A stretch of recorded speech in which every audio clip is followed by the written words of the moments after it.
And right next to me is Senator Richard Onyonka. Let me think of something. Onyonka, ni kama amenyongwa na mtu bana. Umekimya sana siku hizi. Umenyamaza sana. Before I answer that, I say, no, I'm okay. Sometimes, you see what happened around November, I was literally just suffering burnout. Because at that time, there was so much work being done at the Senate level, and I wanted to comment on that. Then Matiang'i's candid presidency came, and he asked me to continue running around with him, because he's really my friend. And you have the family thing. So I was dealing with quite heavy things in terms of what you do with the kids. So let me say this, Jeff. There's a point I wanted to make, and I think for clarity, somebody has sent me a message saying that Richard Onyonka, stop that propaganda. President Ruto has actually employed teachers. My point is this, Jeff, and this is what we keep telling the people who work for government. We are not saying he hasn't. What we are saying is that the exercise is so flawed, it is so biased. First, it's anti-poor. A poor child who went to college and got a good grade of first class to get a teaching job. Previously, when I went to University of Nairobi, once you finished, your grade is what gave you where you were going. Your grade is what told you whether you are upper, second, lower, or a pass. But you see what is happening right now, whether you get a pass or not, if you have the money, Jeff, you buy these things. And what we're trying to say is, we can't run a nation state like that. Let us create structures so that when we are not there tomorrow, my son doesn't have to know that his father is a senator. He doesn't have to look for his relatives who are wealthy or who are able or work at TSC. So that meritocracy begins to act to help Kenya sort its problem. First of tribalism, and second, your bad governance. All right, good. The second point I wanted to make was this. I should come before you. The second point I wanted to make was this. Yes. Then you. When we come to the issue of affordable housing and everything that the government is doing, I can give you the Rironi Road. Yeah. The company that was initially given the job by Uhuru Kenyatta was going to do that road at 156 billion. The government then cancelled that tender and then brought another company on board, which actually did what? We charged us 2.2 billion. The Kenyan government, wait a minute. You said 150 billion under Uhuru. Yes. Then what does this contract has been given right now? Tell me. 200 billion. So we lost an extra 40 billion. And that is the money you can pay teachers. That is the money you can give GSS teachers. You can give health workers. This 40 billion is serious money. Okay, Professor Otieno wants to say something. Yeah, I wanted to just to add on what is now on the. Let me just clarify. Yes. When I said 400,000, because I speak through figures. Yes. I'm a mathematician in my Yes. life. 400,000 teachers were onboarded on SHA. So let's not confuse the figure. And I'm glad that you've confirmed. Exactly. 76,000 teachers have been employed today. And Jeff, let me tell you, we have an excellent CEO. Evelyn Mitei. Honorable Tom. Doing a great Hold on. Professor Tom is diverting the attention. Let me finish. It's just important. Doing a great job because TSC has actually not just employed the JSS teachers, but now other teachers. His concern was that members of parliament who represent the people have been given slots. No. Members of parliament who are privileged and have the capacity to influence to get these positions are getting them not for any particular reason, to help their people. What I am saying, a member of parliament must never hold a letter, must never get it from the president. The people. Hold on. Create a system under TSC. Okay. Now, so that there is fairness. That is bribery. Don't create a system which rigs the system right now rigs the poor children. Okay, let me say this, and I had shown Professor a tweet when we went for the break Somebody just argued that Professor Ojenda is laughing because he knows that he has been told that he's now the Sudi of the Luo nation. Because sometimes, I mean, a professor is arguing like, I mean, there's no explanation, Professor, as to why a member of parliament should be having employment letters for any kind of employment. Right. And you saw it when we had the pass out of the police the other day. A member of parliament is really celebrating and saying that he took his this guy was my watchman, now he's a policeman. So I asked myself, is that watchman a policeman out of merit or because he's near a politician? Now, tell me, just as Senator Onyonka is arguing, how to become, just wait, Professor, relax, you shall get an opportunity. It's very difficult to defend the system. Stop shouting, Professor. The way the system is set up. Okay. The system is rigged. All right, finish your point, and then we'll go to Professor. Yes. I mean, he's not even coming in because he has just spoken. Even before we went, just wait. Prof, I'm coming to you. Prof. No, we are with you, Prof. First, you can't shout, Professor. I mean, I'm a student, first-year student of law, and you are a professor of law. You can't shout at me. You just have to keep quiet and allow me to. Allow me to articulate. Now, let me say this, Jeff. First, it was very wrong for Professor to first say that projects are not coming to our counties because we are not following them up. First, there is no provision in the Constitution that asks me as a member of parliament to follow worship William Ruto for projects to come to my county. Now, even for argument's sake, assuming that is actually correct, from Nyandarua County, the people who don't believe in William Ruto and who don't follow his or who are opposing his government are myself and the member of parliament for Kipipidi. Just the two of us. So he has 4 members of parliament. He has the county woman member of parliament. So he has more worshippers than those who are not worshipping him. How comes development is not coming to our county? I mean, if he just wants praise and worship like the way Professor is doing, he would have gotten that from this. I wanted to say this, and it has been aptly mentioned by Senator Onyonka. Any project that you see Mr. William Ruto very keen on, you must look at it with the third eye. An example, you hear President William Ruto always speaking about Talanta Stadium.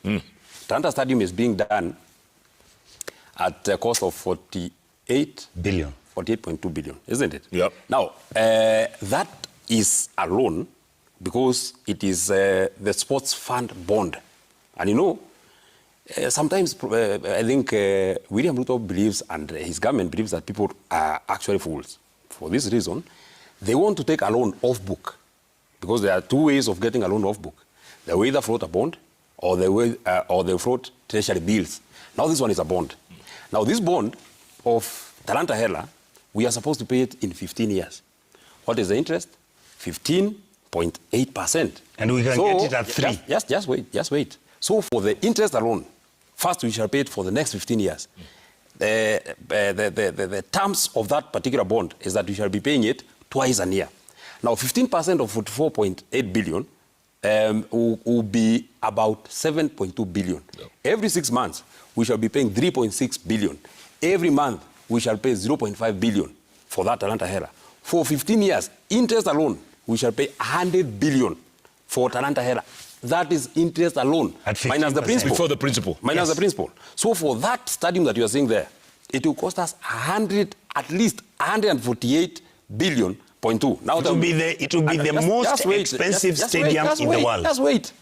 Not even Old Trafford, not even Stamford Bridge, not even Camp Nou, not even one of the biggest stadiums I've been to, Maracana. I mean, you've been to Maracana, is in Brazil. It's one of the biggest stadiums in the world, even in terms of capacity. It has not costed that much. And then every day you hear President William Ruto telling us, these guys do not have an agenda. The agenda is to just remove me. Let me tell you, actually that is our first agenda. Our first agenda as the opposition is to remove William Ruto. Because so long as William Ruto is the president of this country, this country cannot move. Prof. Maybe finally, just allow me to say the final thing. Because I know many things will be said. You've seen this off-book borrowing. You saw it in the securitization, the fuel levy for the next 10 years. It is my opinion, and this is my personal opinion, that either William Ruto has made peace with the fact that he will be a one-term president, and so therefore he wants to dig such a deep hole, Anybody that even who comes, people who come after him, because why would he take that loan, the bond for Talanta Hela for 15 years? Now he has securitized for 10 years.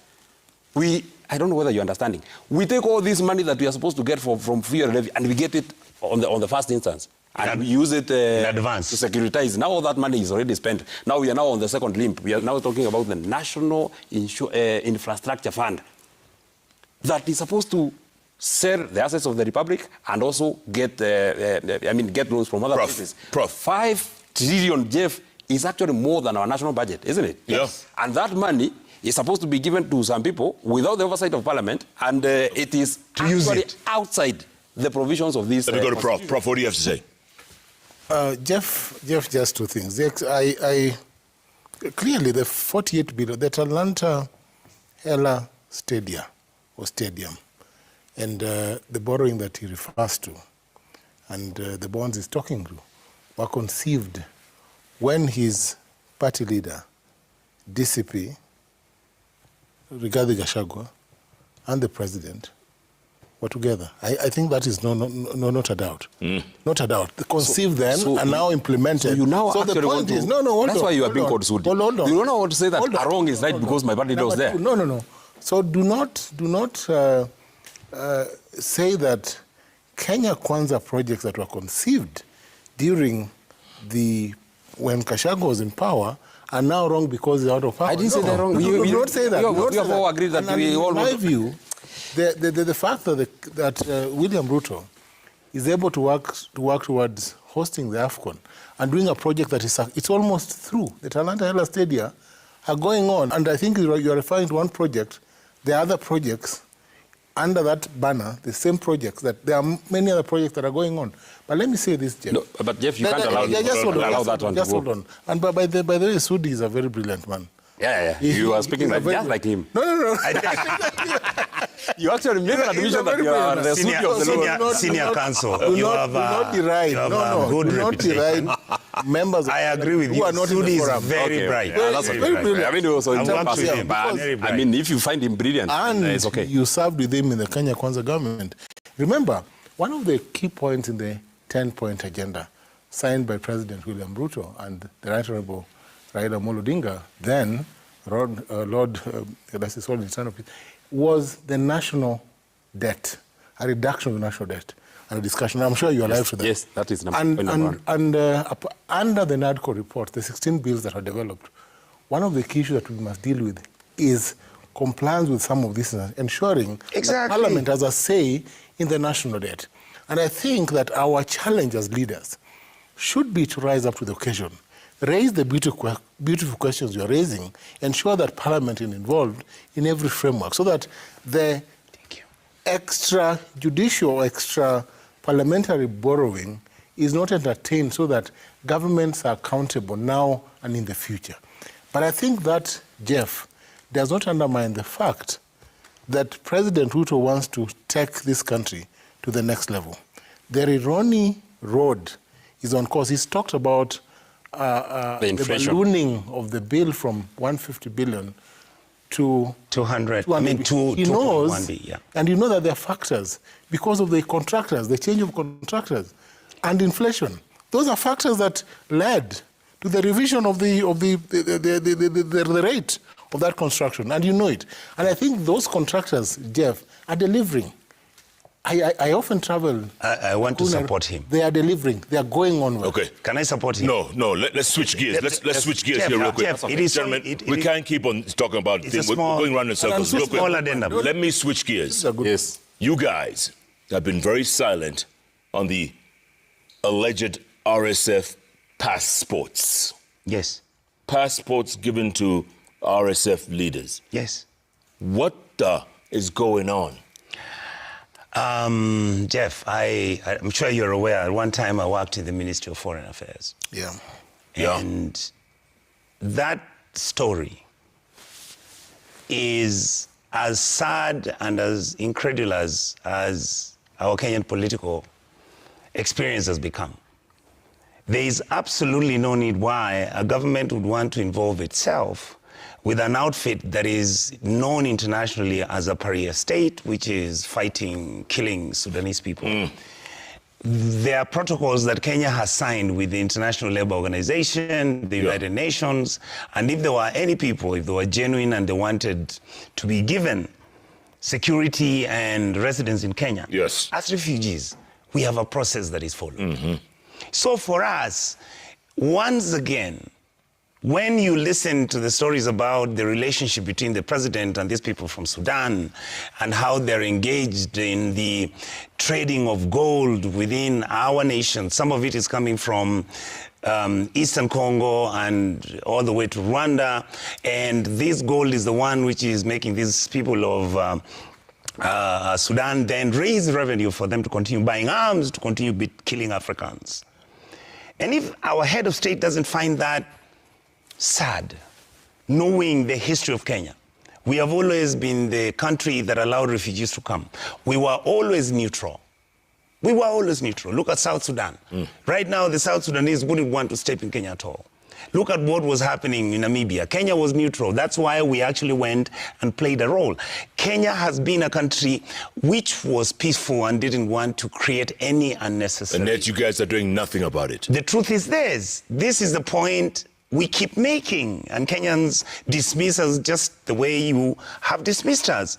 Jeff, this system is completely sold out.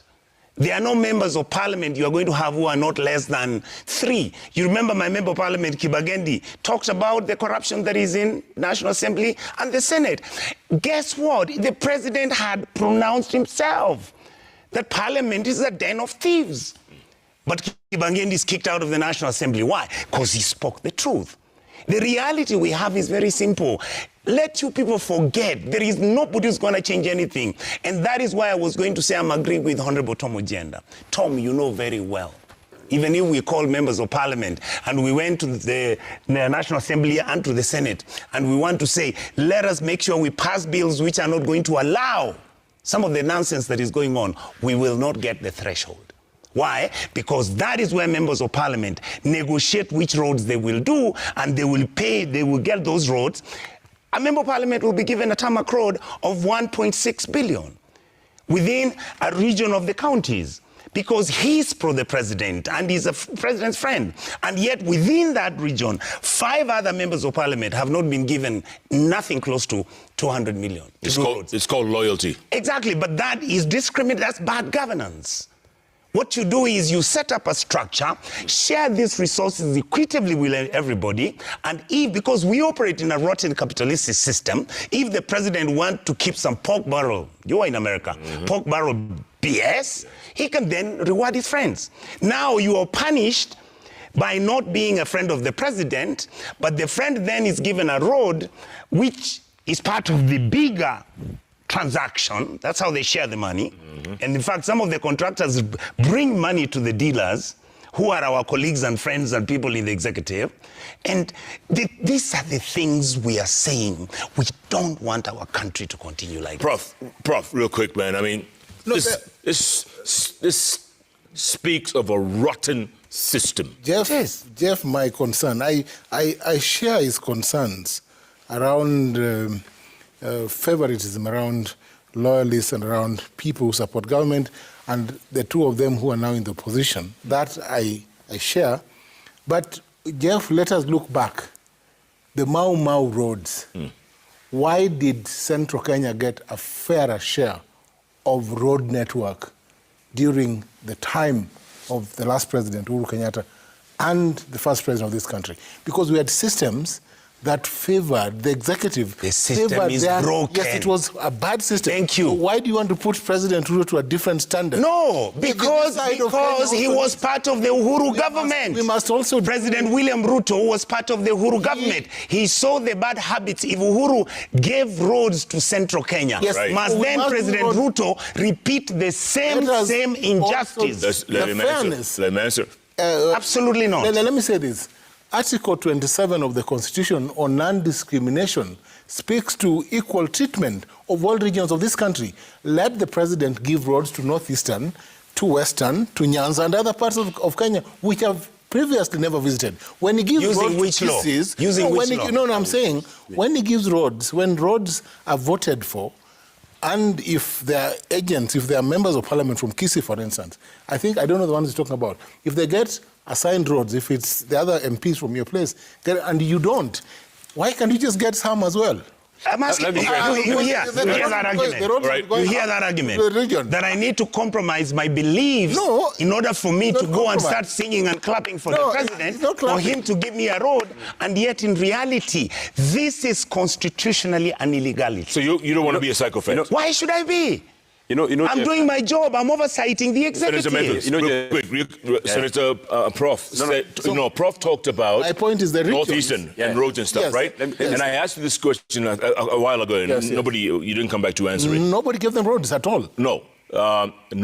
Your party leader, DCP, former deputy president, he was talking about, he challenged governors to take development to the counties, right? Yes. Because a lot of Northeastern governors, let's face it, they live in Runda. Let's face it. But doesn't it trouble you as a senator that they spend most of their time here rather than in their own counties? Let me say these three things very quickly because they are questions that you've asked. First, number one, if you want to study political hypocrisy, I think if there is an example of a person who would be a very good example, you should look straight into the eyes of the Senator for Kisumu, Senior Counsel Professor Tom Ojienda. You're calling him a hypocrite? Tom Odhiambo Ojienda, the man seated here. You know why? This man here, I want you to look at the events of, I think, the 19th of October, 2024. Look at what this man said at the floor of the Senate. This man said that he's impeaching Rigathi Gachagua on just one account, that he has called government a corporation of shares. Now he's now speaking about the very same thing here. Him and his ODM Asili team are now asking 50% share of government. Him. I'm not speaking about any other person. Him. Now, just wait. You are a member of the ODM Asili. In fact, your own party leader actually. Your own party leader actually. One party leader. Yeah, you have. One party leader. Yes, you have what? Buru Odinga. Yes. Your party leader. Gen Z. Yes. Only. Your party leader actually said that once the NEC has spoken, that is the position of the party. So that is your position. Point number two. Now Kenya, unfortunately, has become a safe haven for criminals and gangs. You know, Rigathi Gachagua said that President William Ruto has direct interests with the RSF. He initially denied. But you know why Hamdan Dagaro has a Kenyan passport? The brother to Hemedi, the man who is killing children and women in South Sudan, in Sudan, sorry, with his RSF group. The reason why they are carrying a Kenyan passport is because during the days of Onyonka, when he was Assistant Minister for Foreign Affairs, the Kenyan passport has been a very respected travel document worldwide. Now, since there are travel sanctions against criminals all over, the only way they can travel is using a Kenyan passport. Ask yourself, how would it be that RSF generals are walking around with Kenyan passports? Why are you saying that here on this forum? I mean, you don't say it out there. We say it outside there. And where? Everywhere. In Parliament. We say it in Parliament. In many places that we keep speaking. But unfortunately, William Ruto's ears are not meant to hear criticism. They are meant to hear praise and worship from Ojienda and his choir. Those are the things that he really likes to hear. That's why you see State House has become a place of grandeur, just ballrooms. I mean, go there with the aeroplanes. They will tell him, oh, it will be okay. Oh, everything is actually very.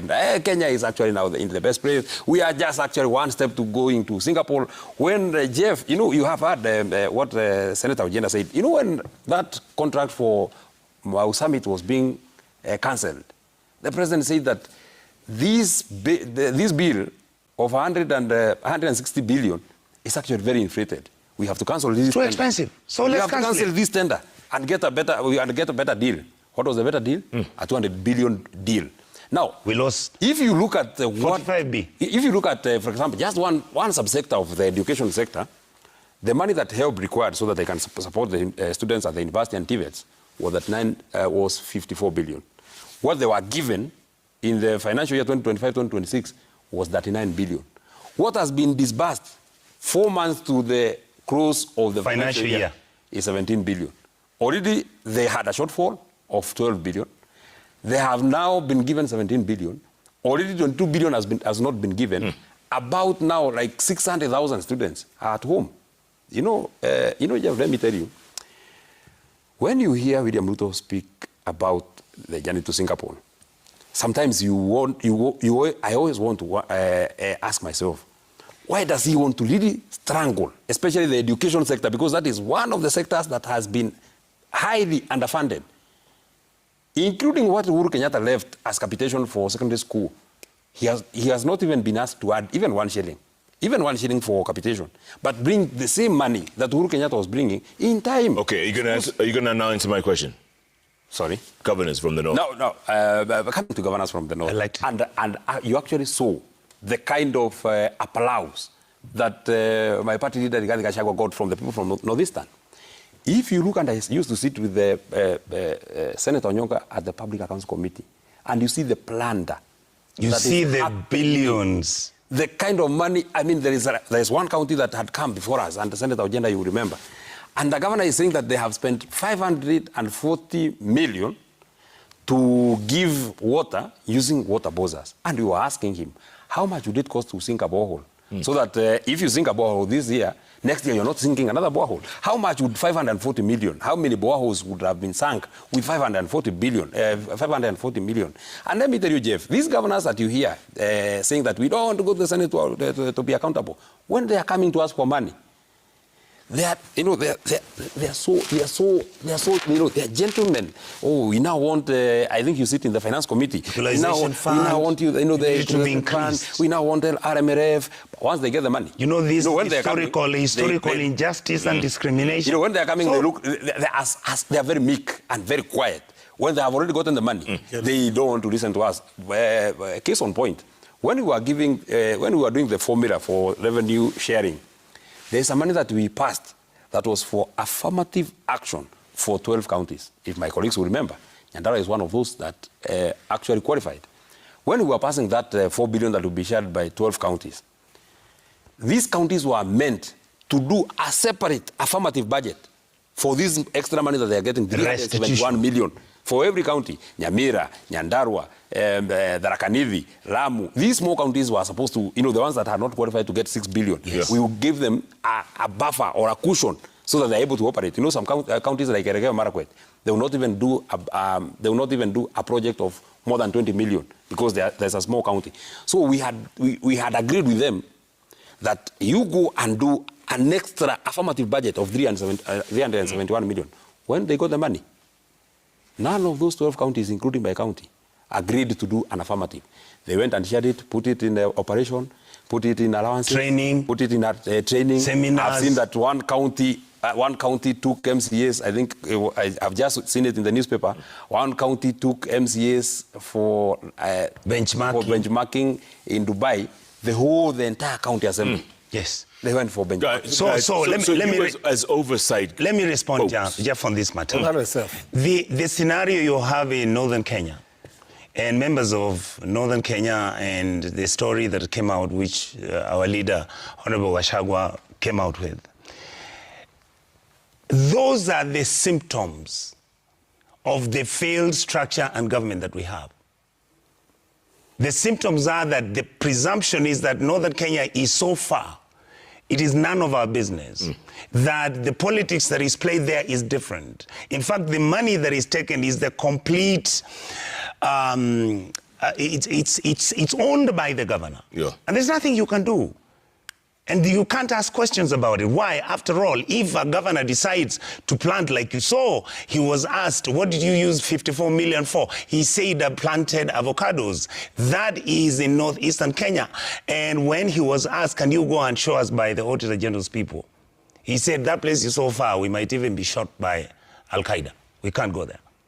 But that is what has happened. Number two, the institutions that we created, including our Chapter 6, which was diluted, have failed completely. These institutions have been compromised deliberately. so that when individuals are building the skyscrapers here in Isli, whether you want to call it Isli, which I don't want to make it look like it's only the Waria or the Somali community that can build in Isli. They are in Kilimani, they have bought properties in Karen and Lavington and all these places. There's nothing wrong with that. What is wrong with that is that they have taken the responsibility that they've been given in making sure that they can uplift their poverty, their people from the poverty where they are. Like we were the other day in Samburu County. I was shocked that there are people who are being given relief food in Kenya. How were you shocked? And yet we are spending 6 billion shillings a month to renovate buildings. What happened to us? This is the question that some of us are struggling with. And we are not saying we're moral. We are not saying that our standards are so high, everybody else is a crook. No, we are saying, can't you see that the way we are running our country is not going to be sustainable? The rain is beating us. The rain is beating us. Prof, let me switch topics here real quick. Huh? There's a war going on in your party. And you are a two-termer. I knew you are two-term. And I have no regrets, Jeff. I am a two-termer. There is no war in ODM. There's no war? It's I said it's Onyonka. No, it's a normal. But by the way, let me just correct Onyonka. We do not have ODM Sifuna. We only have one ODM. It was the light touch. I mean, Democratic Movement. Tom. There's only one party leader. SG. Yes. My senior counsel. But there's only one. You understand? Yes. I was just. No, so even Onyonka agrees. Yes. There's only one party leader. Oburu, Odinga. According to the law, yes. Yes, Oginga. But I don't want. And you're aware in ODM. I won't debate that now. Jeff, we want power in ODM.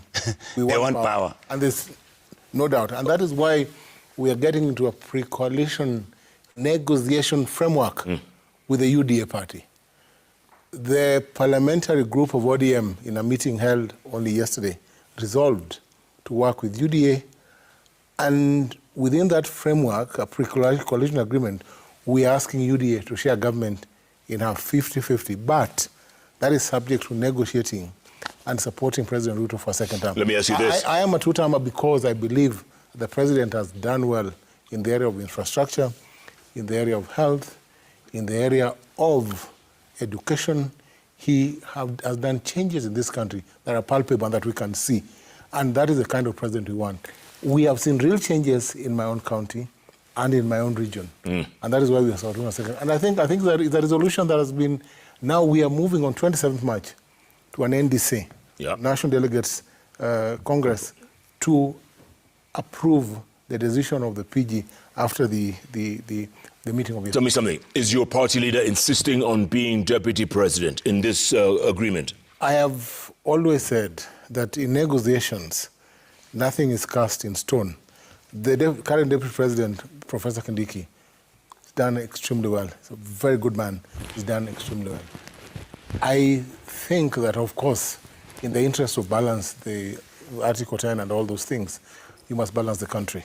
And I'm sure I see that President Ruto probably run with Deputy President Kindiki for a second time, so that we have a share of the 3,124,000 votes in Central Kenya. Remember, the Central vote, 3,124, compared to the Nyanza vote, which is 3,112, that's a very small difference. Our block in Nyanza covers the Central vote. The block is solid. All we need to do is have a solid block. The Eastern block is 3,050. You're saying you've done the math. I've done the math. Thank you. And I'm sure with the math, President Ruto will get a second term. But let me say this. I do not want to preempt negotiations between ODM and UDA.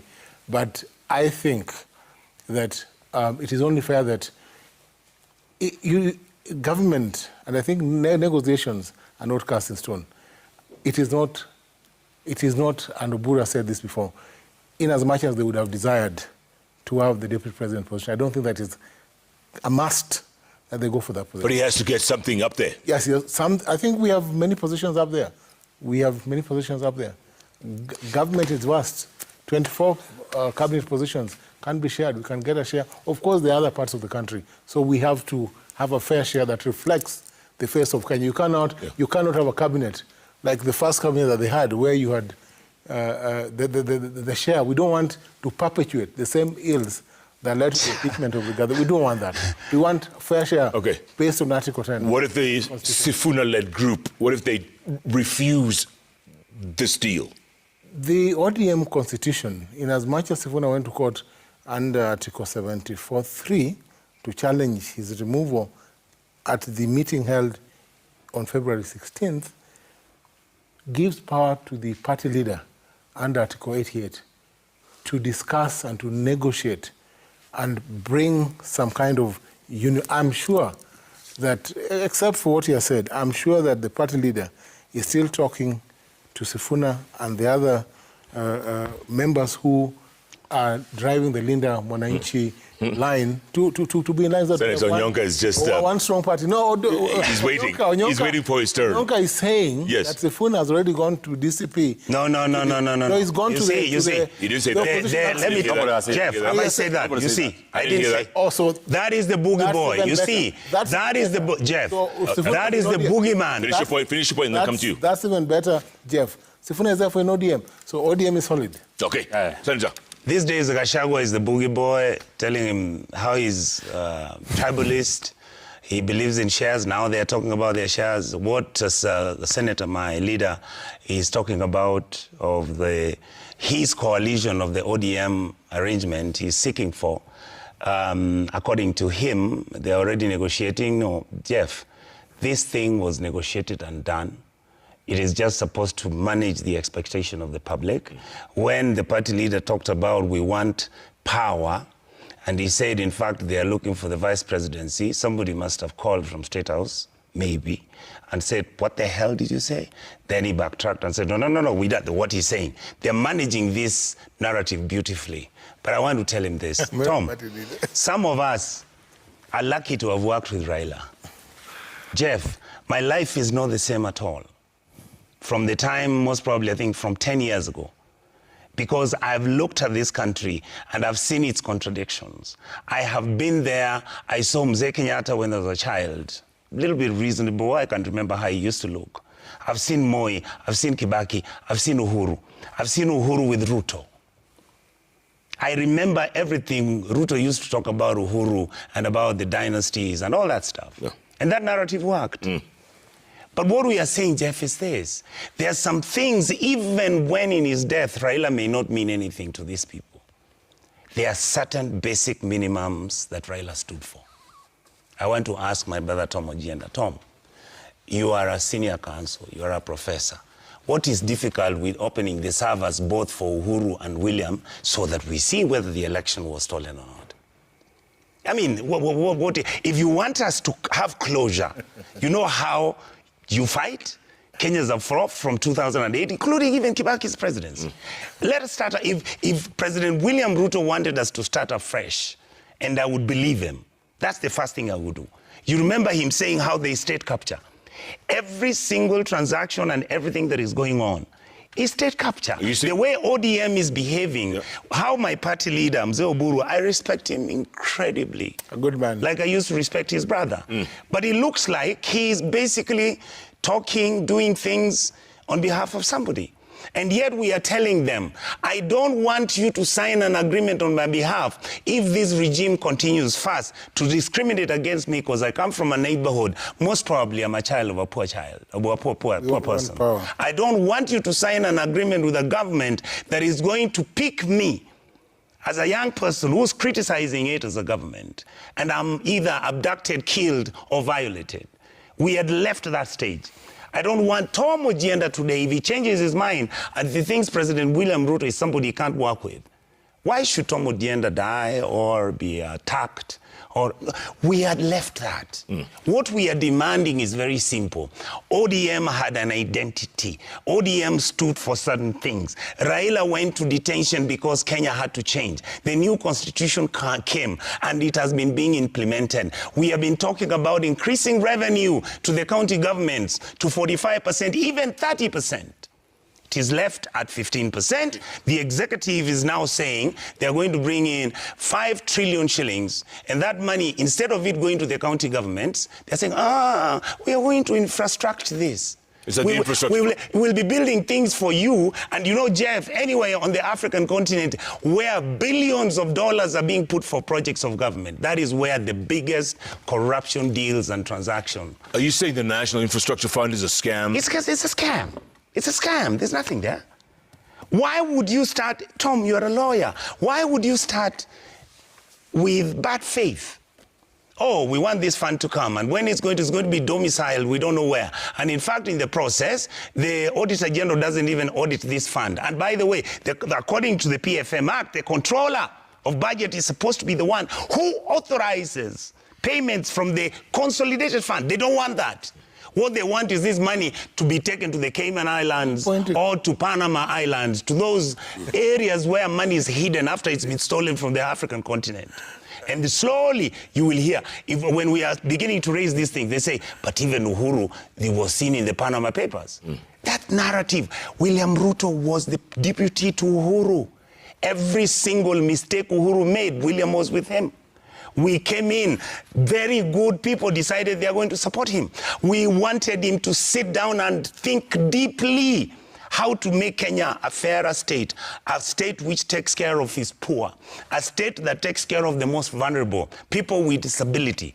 We treat our women with respect on political power. So if you're that passionate, why not just leave ODM and you guys can start your own party? I most probably, with the way they are going, I will leave soon. No, with the way they are going. If they cross over and join UDA, I will leave where I can't work with President William Ruto. Because my job is, I'm in the opposition. They, by force, then demanding that I cross over to government, so that now I start saying how government is lovely. Let me ask Senator Matthew this question. Why the early campaigns? What's the rush? Well, 2027 is 17 months away. Well, that's when William Ruto started his campaign against Uhuru. Let me even say this. First, if you accuse, or rather, if you are referring to the United Alternative Government, you know, the kind of things that we are doing. We went to Kisii, you were hosted by Senator Onyonka on Monday. We were in Kisii on Tuesday. We were in Kisii on Wednesday. We briefly breathed on Thursday. Then we went to Nakuru. The governor for Nakuru had to say that we cannot step in Nakuru because, I mean, she's in charge. She doesn't like the kind of politics that we do, so we can't step in Nakuru. But we were received overwhelmingly. We went all the way to Nakuru, went all the way to Nyahururu, went all the way to Nyeri. And this weekend we are going to... Then our team, we went to Samburu. Yeah, the most beautiful place in the world. Let me finish, Onyonka. Yeah, early campaigns. This weekend, we are going to Meru. Yes. We had the appointed soprano guy, Professor Kindiki. Oh, that's the deputy president. Yeah, the deputy president. Yeah. Deputy president. Yeah. No, he stands corrected. Okay. No, he stands corrected. Yeah. He stands corrected. If you like it that way, it's okay. Threatening that he shall not allow us to go to Meru, but we shall be there. Now, let me tell you, we would campaign if we had a candidate. The reason why we have not had a candidate is because the campaigns are not yet. We shall campaign. I mean, what we are doing is first listening to the views of the people. We are elected leaders. We want to see, and as we form our manifesto, we want to hear whether we are actually wrong, whether SHA is actually working. We are the people that think this SHA is not working. Whether indeed these things that we keep saying that are not working, William Ruto's government, indeed, that is what the people are feeling. Yeah. I've just had Senator Ojenda proudly speaking about the way Nyanza has this number of votes, I don't know what. I was in Nyanza. Or is Kisii not in Nyanza? Yes. I was in Nyanza. I was there the whole time. Everybody is saying that they cannot allow. It was only that the Constitution actually binds us. Okay. They cannot allow one more. Let me ask you this. You're still in UDA, right? Yes, I'm in UDA. So who's funding these campaigns that you're doing all over the country? Where are you getting the money from? Now, let me ask you, Jeff, let me say, what money do we need? We don't give people money. What money do we need? Come on. Good question. No, I want to ask Jeff. Now let's take for example. Rent a crowd. Let me, Jeff, let me allow me to answer. Sorry. I've been asked. Sorry. Let me ask you. Sorry. I went to Kisii. I addressed like 17 meetings in Kisii. What was required of me is fuel for my car, and accommodation for myself, and accommodation for my driver. What else do I require? And milk and bread in the car. Maybe, I don't know. Let me tell you, the United Alternative Government was in Nyandarua on Sunday. Yes. I never spent a coin to mobilize anybody. In fact, if you look at the church that we went, it's just an ordinary church, not even a carpet, not even anything, just an ordinary church. So the loudspeakers just provide themselves. No, those vehicles, they are there already. Even an MCA can have loudspeakers. Somebody has to pay for them. Let me tell you. I have two of my vehicles, two Prados that I donated to my party.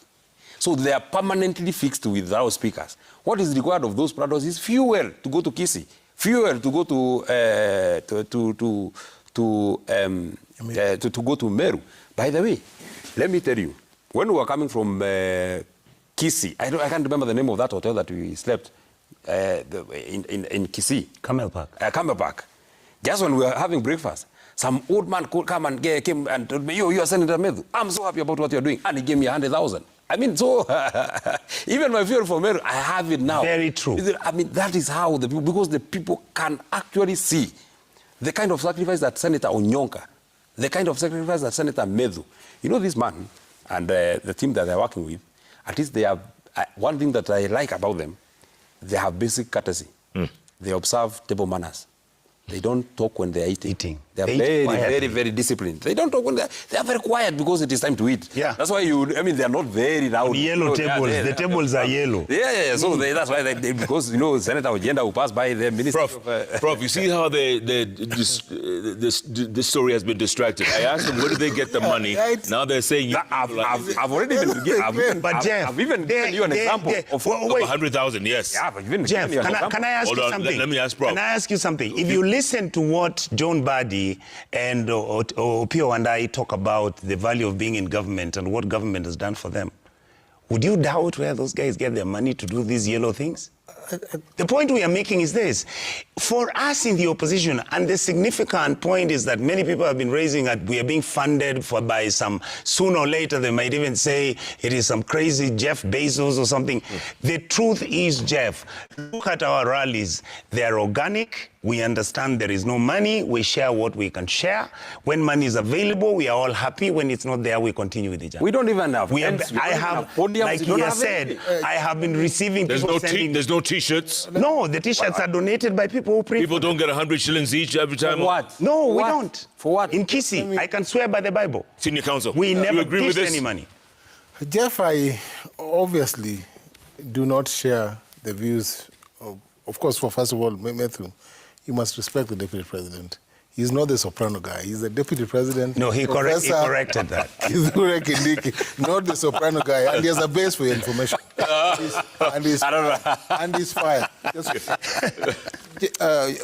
Jeff, let me say this. Yes. When you go for rallies, and I've been to rallies. I've been to rallies organized by ODM and attended by the party leader. We've done many Linda Ground. You know, I'm part of Linda Ground. Correct. Linda Ground is we are maintaining the strongholds of ODM because currently we have over 86 elected members of parliament, 20 senators, and 460 MCAs. So we must protect. And the PG resolved yesterday that we shall not cede ground in constituencies or wards where we have elected members. And that is the resolution of the PG. Let me say this, that these campaigns are expensive. Whenever you go to these meetings, you must fund, you must pay for fuel, as he said, you must pay for the PA system, you must pay for logistics. It takes some money. It takes a lot of money. It's not true. It is not therefore not true that you just go to a rally and people turn up. They must be told that you are going there. Now, hold on. Yes, there must Jeff, be let him finish. Jeff, let him finish. There must be facilitation for those who will tell those people that you are going there. There are people saying that Rigathi Gachagua will be Nakuru. And for you guys, Sifuna is an SG and he's the only signatory and he hasn't signed any checks. So where are you getting your money? Jeff, I don't sit in any State House committee.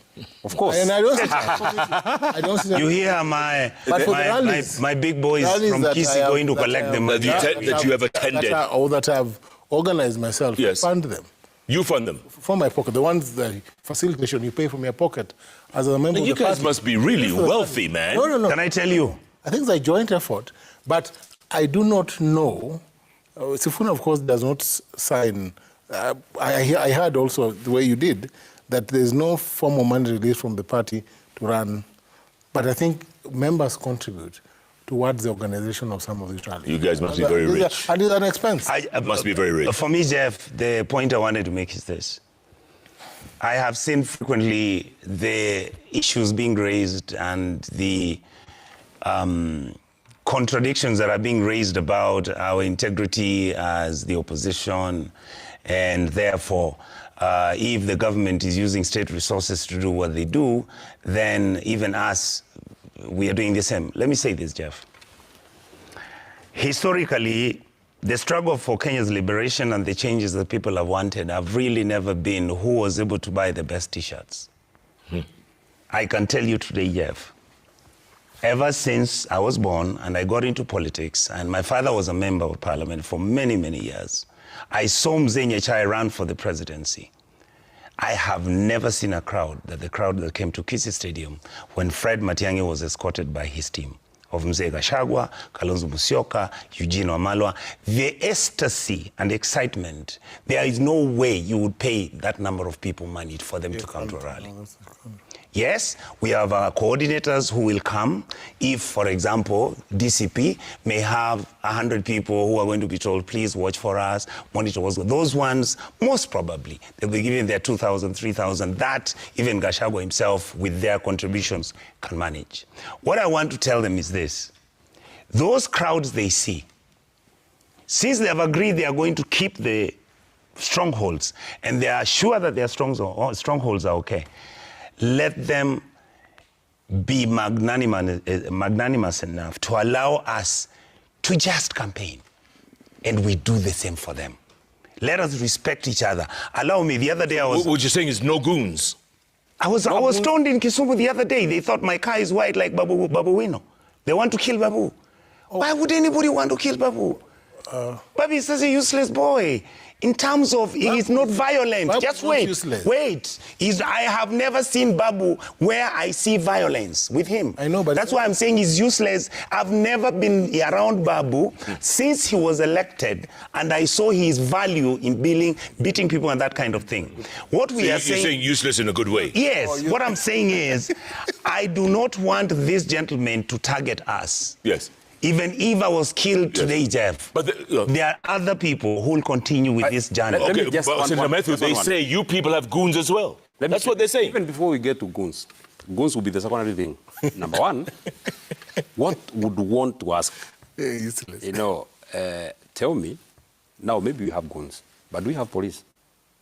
Because I mean, all our meetings, you never see their meetings of Linda Oburu. Linda Ground. No, not Oburu. Linda Ground. Linda Ground. We never see them tear gas, isn't it? But Linda Oburu. Linda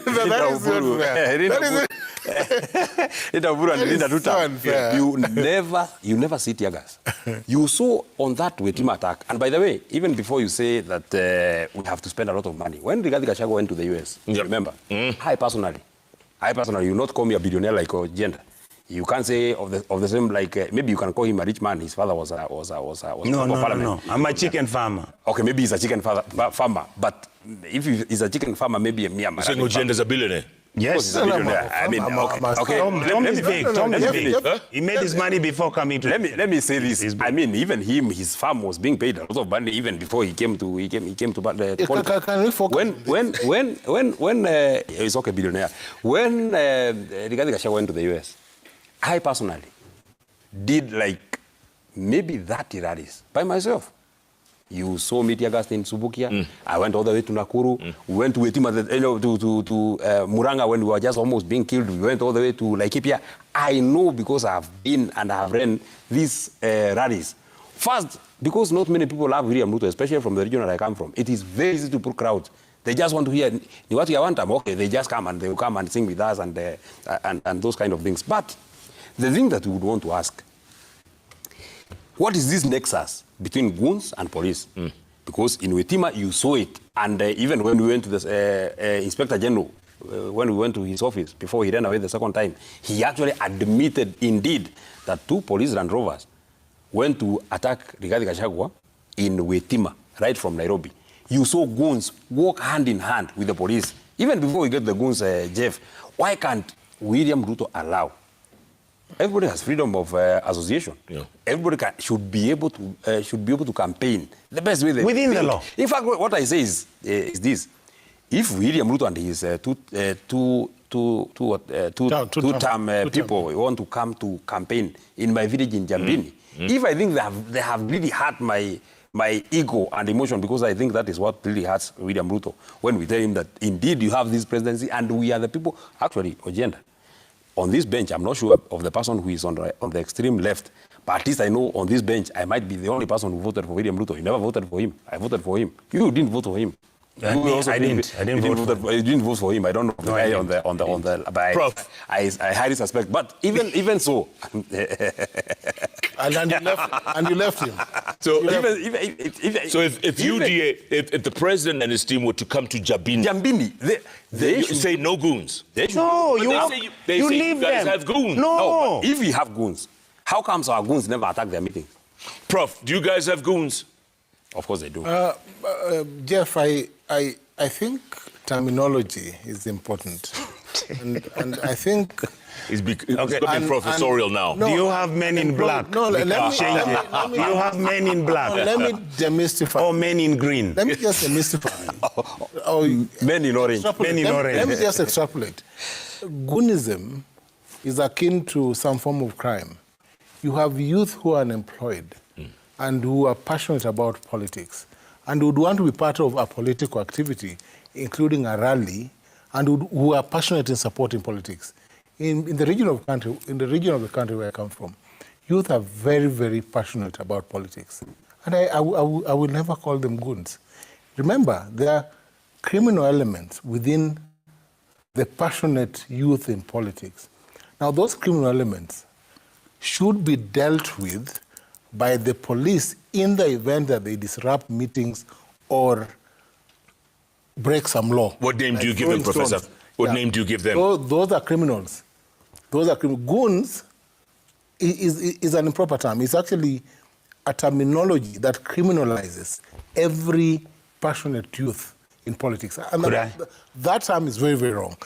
Let us say there are criminals in politics who should be arrested, but those who support and are passionate. Social welfare officers. Yes, they're youth. But they are never arrested, Prof. That's the thing. They walk hand in hand with the police. And that is where I agree with Matthew, perhaps, that the police should assume their correct place and know that they can only work with those who want peace and a peaceful process. But those who work outside the law, the outlaws, must be dealt with. By the way, just one minute. Just one minute. So, like, for example, we are now going to Meru this weekend. So when the deputy president stands on a podium like this and says that kind of hiyo siasa ambayo mnataka kuleta hapa Meru, mimi sitakubarisha. So what forum does he have to not kubarisha? I mean, who is he to say? Number two, the second point I wanted to make is that when we had our function in Kisii, you have about 10 lorries from Nairobi carrying youths from some of the very vulnerable communities. We have the numbers, we give it all to the police and everything. These youths, once they arrive in Kisii, another set comes from elsewhere. We don't know whether they were coming from Uganda or Tanzania. Kenya's just become a crime scene. Then these youths who come, the war and the fight that goes on has absolutely nothing to do with us developing our democracy and making Kenya becomes a better country. You know, a friend of mine just WhatsApped me, he said exactly what you said. Yes. Kenya has become a crime scene. It's a crime scene.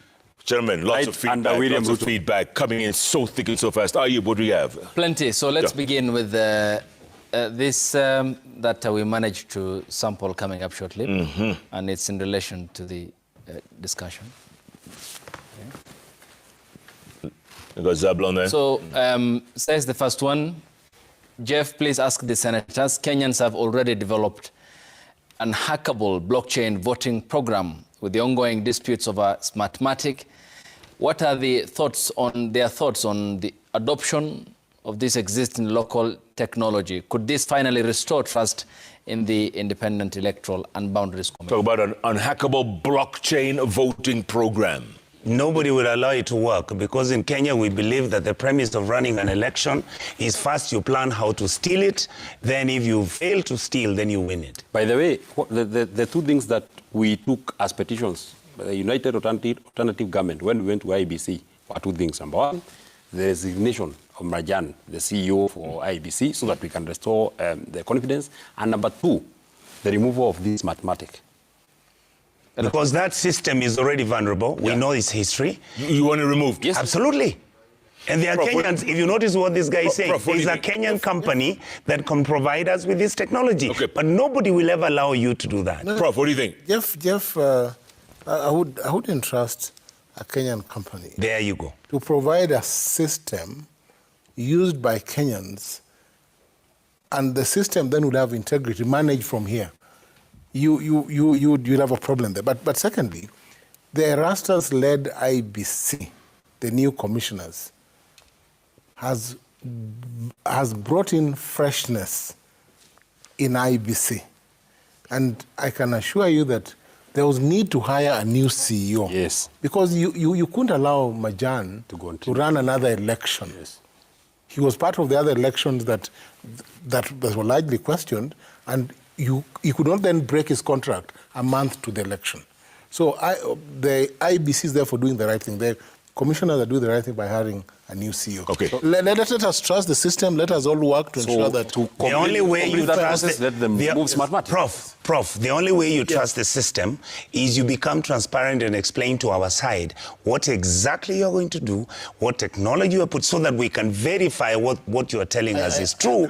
Then we'll accept it. All right, next.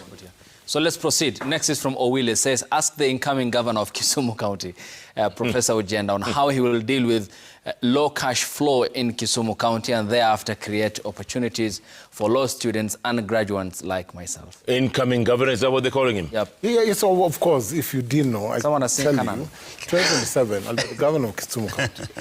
Jeff, let me tell you, this is very easy.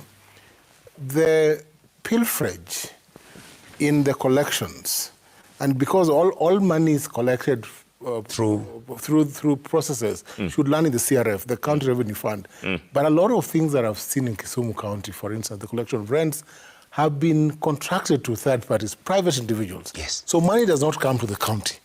The entire financial system is therefore a mess. You need to have a centralized system where money from markets and other service providers comes to the CRF and is managed. And I can assure you that the huge outstanding payments to contractors, we have debts outstanding from the time of Jack Ranguma. Those will be paid if we streamline our collection system in Kisumu County. All right, Senator Matthew, hold on. Senator Matthew, are you aspiring to a high office? I mean, we've heard governor. Well, first, I don't intend to run for governor. First, I want to wish my brother, Senator Ojenda, well. And me. And him, he's also running. I was running for governor. Yes. Initially, Yes, now Professor Ojenda has a real chance of becoming governor. Initially, he didn't. What about Senator? Him, I was with him. I think he has a very, very, very good chance of becoming governor. Initially, he didn't have a chance of becoming governor. Why don't you want to be governor of because he defied his party leader when he was elected as senator. You know, he initially crossed over to William Ruto, and him and 10 others were the ones that had already been marked as rebels. Answering the question. I saw Why don't you want to run for governor? Sorry? What is that question? Why don't you want to run for governor? I mean, because we still want to continue working for the people at the national level. Okay. Next is from Skipletting. Says, ask the so-called opposition, don't they have agenda and solutions to real issues affecting Kenyans? My question to Honorable Medhu Anonyonka is, other than chanting the one-term slogan in their rallies, can they lay down their agenda? Can I respond? You did that already. You talked about education. I said, why would you want me to tell you the agenda when I'm telling you that the problem with Kenya is excessive amounts of corruption? Do I need to sit down and do a paper for you? No. When I tell you that we have a problem with education, exams are being stolen again. Capitation money is not going to schools. We don't know what's happening on CBC. Do I need to write even no. When you are looking at what Tom Ojenda is talking about, all county governments have looked for external bodies to run monies of the county. Why? We understand why. When you look at all the things that are breaking down, we are not saying one term because it's music.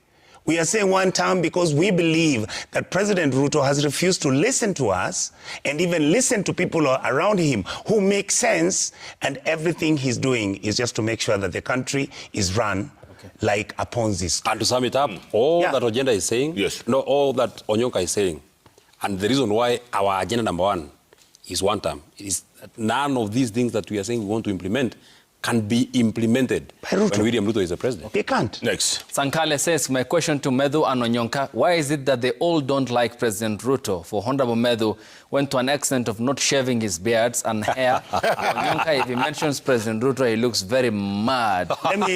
Thank you. What is it? Let me answer. Thank you. A very good question. I have worked with President Ruto. At one time, I was the head of Tanga coordinating team in Kisii. I was defending President Ruto. Now, let me ask the gentleman who has written this message. If your president was in charge of a country where 300 kids are killed after being abductions, where you find that every single transaction that this government conducts is just a cesspool of corruption, when you find that this government is lying to people that the SHA system is working, and I know I was the first one who talked about SHA being a scam. I said the owners of SHA and the software in Dubai, they have talked with me, I have met them. I know, in fact, they told me the government now has taken another team. They kicked out the Mzungu who was running the thing. Now the money is being taken to Australia and other places, including Mauritius. We get these facts, and we are saying we don't hate President Ruto. I will never hate President Ruto. I just think he has been an inept president. He has performed below par. He believes that governance is about telling people what you can do. It's not. Okay. It's doing it and people identifying what you have done. Okay. Yeah. That's what administration and statecraft is. Secondly, I will not have hate towards Ruto. Why? Because maybe he doesn't understand what poverty is. From the time he left poverty, he doesn't understand that there are Kenyans out here who are hemorrhaging. There are people who are sad. They are bitter. There are kids who have gone to JSS, they have been sent to schools. Their salaries are not coming. The government is introducing no jobs with permanent and pensionable terms. Everything in Kenya looks like it's temporary. Shouldn't we question that? So I don't hate Ruto. I've said so many times in this show, all right, I actually respect the gentleman. Let's go. But he has underperformed. I think he might be a long time ago. I can't, because he has underperformed. That's your feedback. Let's Thank go. You. Alex Tarus. Hello, Jeff. Ask Methu about this. He has said he is going to shave if Ruto becomes a one-term president. How about if it fails to make Ruto a one-term president? Good bench, though. Say hi to Ayatollah. I've already said it on this bench. Amongst these men was that I am one who voted for William Ruto. I voted for William Ruto, and that is why I feel... By the way, on the 14th of February is when I turned that 5. So I'm not as old as I look now. Wow. This is not even defiance, because I don't hate him as a person. But the leadership of William Ruto is inept. I feel that he has not lived to the expectation of the public of what we promised the people. I used to work with him. I have been with him. I voted for him. I believed in him. I saw a vision in him. I saw a good leader in him. But if I look at William Ruto, a man that I voted for, saying that the young people should be shot on the leg, I feel so sad. And the reason why I'm confident that I will become neat in the next 17 months is because I've moved around this country. I've been to the coast. They told me they would remove him. I've been to my backyard, Mount Kenya. They said they would remove him. I've been to Nyanza just the other day with Onyonka. They said they would remove him. So I'm very confident that I'll shave my beard in the next 17 months. Okay. George says, if systems and structures are valued more than the people they were built to serve, then the system itself has failed and must be scrapped. We cannot let a system kill the very citizens it was meant to protect. Sir Nixon says, Senators, most of you accuse the president of ethical shortcomings. Why don't you enact laws that govern, check and oversee the actions of the president and the executive branch, that which will correct the purported anomalies, okay? Parliament has that role, granted by the Constitution. Next is Engineer Lazaro says leaders should be the symbol of national unity. Divisive politics and selected regions with the development projects are not doing well to our cohabitation. Next is from Sam, who says, great panel, ask the Kisumu Senator why the government keeps focusing only on hiring teachers. What plans does the government have for other students who pursued courses such as agriculture, engineering, and ICT? You want to talk about teachers? Can I respond to Kisumu? Oh, Kisumu. okay, yeah. Then I respond. Jeff, I think the success of government, or this government, is not just in hiring of teachers. We have had 10,000 policemen hired. That has been there. We have various courses offered at the National Youth Service, many job openings, the Nyota program that has onboarded about 820,000 young people with funds to run businesses. We have the housing project that has also sucked in about 600,000 youth into projects, various cadres. And I think for agriculture, you know, agriculture is a devolved, I'm a member of the Agriculture Committee. Agriculture is a devolved function. Counties, resides in counties. And what we need to do is to ensure that our counties perform their roles properly, to hire agricultural extension officers and other agricultural experts to serve in those counties. Because under Schedule 4, agriculture no longer falls at the center. It's out there in the 47. Absolutely. Karanja Javin said, ask Senator Matthew, why can't he resign from UDA party if he no longer believes in the party manifesto and seek a new mandate under DCP? Oh, by the way, Jeff, because you've asked, you know, the only small handicap that I have, and it's not to mean that I will not resign or I cannot resign, is that first, this is a job that I've been given by the people. Not this the is party. a job that I've been given by the people. Not the party. Not by party. So I'll just have to go back and ask my people, do you think that we need to continue? Do we wait? And by the way, these people who keep telling me to resign actually forget that William Ruto was elected on the Jubilee Party, but he quickly moved on to UDA Party, a party that he actually founded himself. Article 37 allows us to associate. I can associate with, I mean, people who are, whom we are of, like mind. But it's not to mean that that is not an option that I can explore. If, by the way, it was just a personal decision of resigning, I would just resign. I'm very confident that the people of Nyara would vote for me because they now believe in this new party that we have, in this new party that will take us to the next level. All right. Crispina says, why are crucial bills on matters such as altering our entire education system not being brought to Parliament? How would few individuals just alter our education system without involving people's representatives? Next is from Maddi, says, please press on the passport issue. Ojianda has gotten off scot-free. Our sovereignty shouldn't be up for sale. Their actions have made our passport weaker. In my opinion, this is an impeachable offense. By the way, the ranking is 68 from 73 in the year 2020. So the passport is it's terrible. For me, the point I wanted to make... actually got scot-free. I didn't... Scot-free. I didn't respond to the passport question. But, Jeff, I'm a student of international law because I've studied international law. The Sudanese conflict, the RSF question or fiasco, is delicate and complex. Kenya is a mediator. And to facilitate certain complex travels, passports have been issued. They are not without a just cause. And I think that there is a delicate balance between the integrity of the Kenyan passport and the need to facilitate certain international intercourse. And I think that is the problematic here. Let me not get complex, but the world over, when you have conflicts and the possibility of the lives of certain actors being jeopardized, international law allows a framework amongst nations. There's a practice that has been on for a while, where people belonging to other nations travel under certain passports. So it's just that President Ruto and Kenya is involved in this dispute. And there's the complication. He can't get a diplomatic passport from his own country? Do you know the passport your party leader traveled on when he went for asylum? Oburu. That's the point. Is from another country. Somali passport. Somali. Now, look at that. And Oburu, by the way, Oburu has interesting credentials. Not only does he want power, but he's also a freedom fighter. Jeff, could I respond to what you said? You already talked about RSF, remember? No, I'm not going back to RSF. I was going to talk... We're going to get some final thoughts here because it's nearly midnight. You guys have to go to sleep. All right. Okay.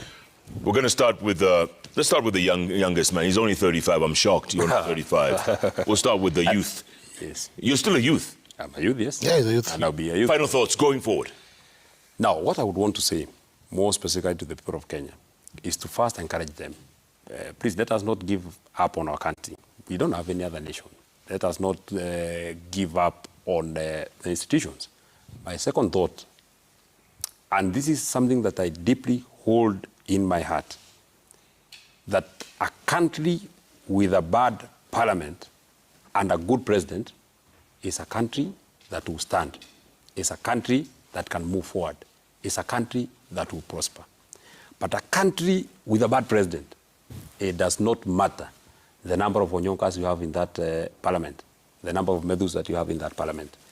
Because ultimately this authority, executive authority of the president, he has the tools of coercion, tools of persuasion, the things that you had Senator Onyonk speak about. He can give you 10 letters, go and employ a teacher here.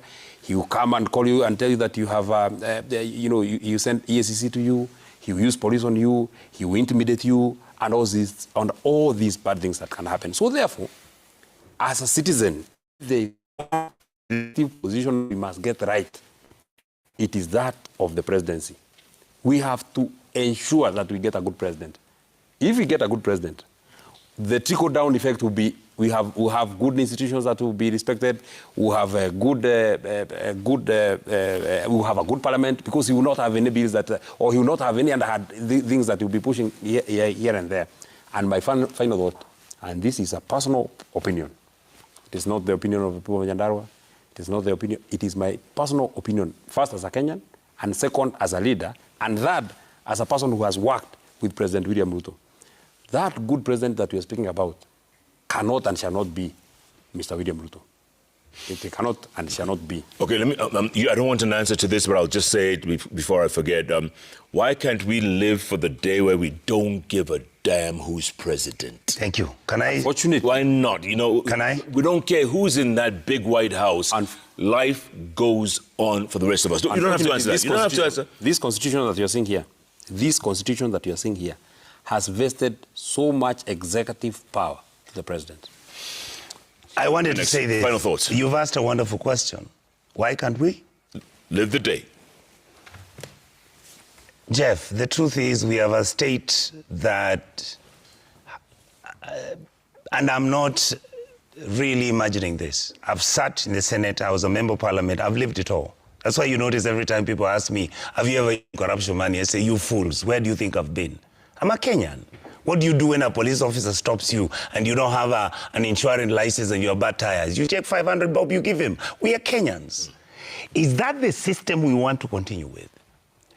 Do you want a system where children go to school and they never know where they're ending? Leave alone that there are no jobs. That even those who are exceptional, so long as they come from backgrounds where their community is either the wrong community or they don't support the government or they're poor, by coincidence.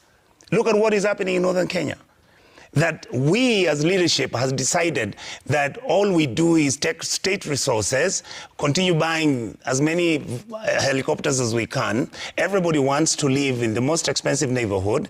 People now go for playing polo in Dubai, and they come back via Brazil and come to Nairobi and say how they're looking at poverty in Kenya. And the reason why agriculture can't fail is because it has been developed. No, functions were devolved. The funds for agriculture were never devolved.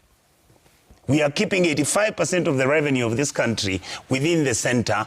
That is why the center doesn't want to allow any member of parliament to oversight it. Why? Because the instruments of power, the financial controls and management. Right now, everything has been broken loose. Whether Kenyans believe in me or not, read the Auditor General's report. All your money is being stolen. So what we are saying, Jeff, some of us are thinking. I say this so many times. President Ruto is an accident in this dysfunctional, corrupt system, which is capitalistic. He's not the one who created it. He found himself in it. Am I ready, and all these gentlemen, to carry that going on, where the winner takes it all, and if you lose, you can go and swallow a boat? And I want to thank the people of Kisii for welcoming me to run as a governor. If I do, inshallah, I believe I'll do an excellent job. Senior Counsel, you get the last word. Jeff, we need to change and have faith in our institutions, but also build those institutions. One such institution is Parliament. Yes. We need to be creative, bring bills in Parliament to change what we think is not working for this country. Let us not always blame the president. The president is doing his best for this country. At least in my county, I know that we have road projects that are going on. 9 billion. The Moroni Mamboleo Road is going on, about 3 billion. Don't forget, SGR is coming. SGR is on. And then they refuse to take SGR to Kisii and Kuria. There's already a framework for compensation that's going on. We will have satellite cities along the way. And we're looking at investment in the Lake region. We have the Kabonyo Kanyagal project, 2 billion. We have another project in Lake Victoria. We have... He's got everything. You guys are lucky. Yeah, he's got everything. And Kisii, we have nothing. The point is, we have an education system that was in the earlier dispensation, but that is now on, and that we have to work with. I know that there are questions here and there. I've seen the question out there. Jeff, the president has done well, and I think, and I'm glad that Onyonka has not blamed the president. He has said that it's just a matrix within... It's a consequence of this failed structure. Let us support President Ruto for a second, so that he can finish these projects with No. Thank you. Gentlemen, No. Gentlemen, this is my conclusion for this. Yeah. This is my conclusion. Hot. Smoking hot. Great conversation. Thank you, sir. Thank you so much for your time. You guys are great, and you spoke your mind and speak your mind. Yes. Keep doing it. Thank you, That's sir. the only way we can build this country. Absolutely. Senator Matthew said, there's no other Kenya to go to. Yeah. The kid is 35 years old. He knows this. He ain't going nowhere. You know what I'm saying? And he has not shaved. Exactly. Ayatollah Matthew. Thanks so much for being a part of this show, folks. You know, if every Wednesday it's all about those 3 letters on the keyboard that follow each other. JKL. If you don't believe me, check your keyboard and you can see for yourself. Thanks so much, folks. Good night. Good luck. God bless this beautiful nation of ours called Kenya. We have no choice. I will see you. Thank you.